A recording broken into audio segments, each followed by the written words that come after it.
Please welcome Senator Rob Portman.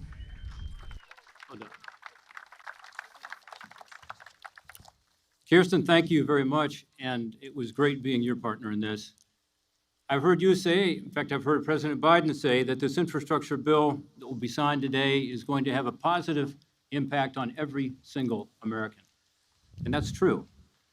This is true today. It'll be true for decades to come. And I want to congratulate everyone gathered here today for the role you played in making this possible. This is what can happen when Republicans and Democrats decide we're going to work together to get something done.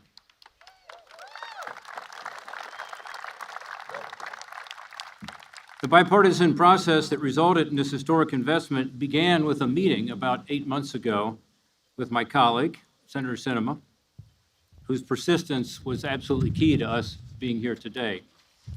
We met, frankly, in response to the initial Biden infrastructure plan, which included tax increases and also included substantial investments in so-called human infrastructure.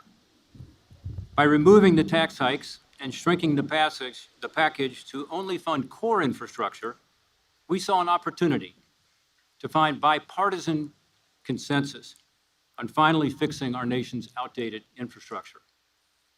And from there, the group quickly grew to the G10 negotiators. They were just mentioned, but I got to mention them again. Senators Susan Collins, Mitt Romney, Lisa Murkowski, Bill Cassidy, Joe Manchin, Jeanne Shaheen, Mark Warner, and John Tester.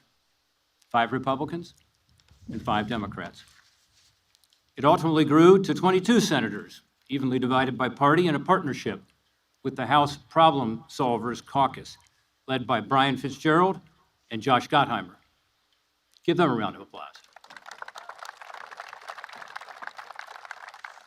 Senator Mitch McConnell, to his credit, supported our efforts to find a way forward and eventually lent his critical support.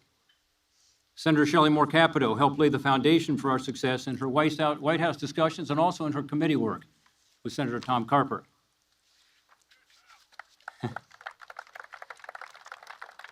Our work was guided by a few simple principles: core infrastructure only, no tax increases, and no linkage to the broader partisan reconciliation process. Instead, we agreed this would be a truly bipartisan process, working from the middle out, not the top down. There were plenty of bumps along the way, but we got there because we were all committed to ultimately delivering a result for the constituents we represent. We also got there because of a lot of smart, hardworking staff, as usual. I want to commend my team as well as the staff of our G10 members, and I want to commend the White House negotiators, led ably by Steve Ricchetti and supported by Brian Deese. Every president and every Congress in modern times has proposed major infrastructure improvements. They all have. By making infrastructure a real priority in his administration, President Trump furthered the discussion and helped Republicans like me think differently about the positive impact of investment in core infrastructure. And core infrastructure is what this law is all about. It's about roads and bridges and rail and transit and ports and airports and water systems, the electric grid, broadband, and more. We've got a major bridge in my hometown, and it's also a major bottleneck, desperately in need of replacing.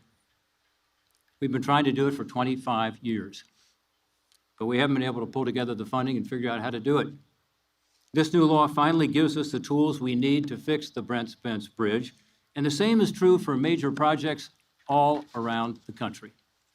That's why you see so many of my colleagues here from every region of the country, because they know this is going to help to create more economic efficiency, more productivity, and maybe lessen that commute for their constituents. This long-term investment in our nation's capital assets will grow the economy because of that efficiency and that productivity. It'll create hundreds of thousands of new jobs. It'll make us more competitive against countries like China, who are investing heavily in infrastructure, much more than we have been. Maybe most importantly, at a time of surging inflation, these long-term investments are actually going to help.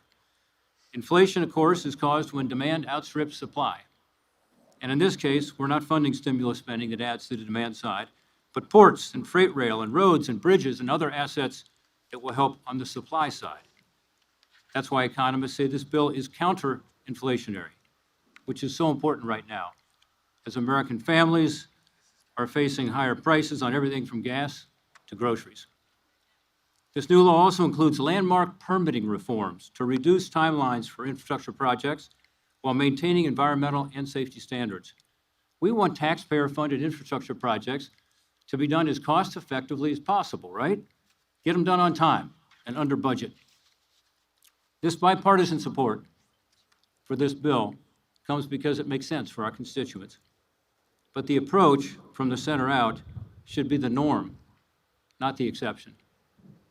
The increasing polarization of our country is keeping us from getting things done, and we have a responsibility to do better. The American people want us to see us coming together. They know that despite our differences, we should be able to figure it out and work together to solve big problems.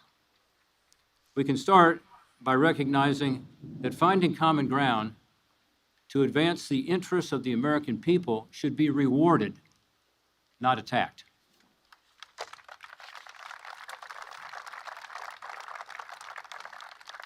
Mr. President, in a moment you're going to sign this bill. I will say that you and I will disagree on the tax and spending and the other priority you have, the reconciliation bill, but I think we can both agree that this infrastructure investment shouldn't be a one-time bipartisan accomplishment. This should be the beginning of a renewed effort to work together on big issues facing our country. Again, I want to thank everybody who's here today for what you did to make this possible.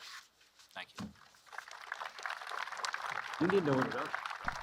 Please welcome Senate Majority Leader Chuck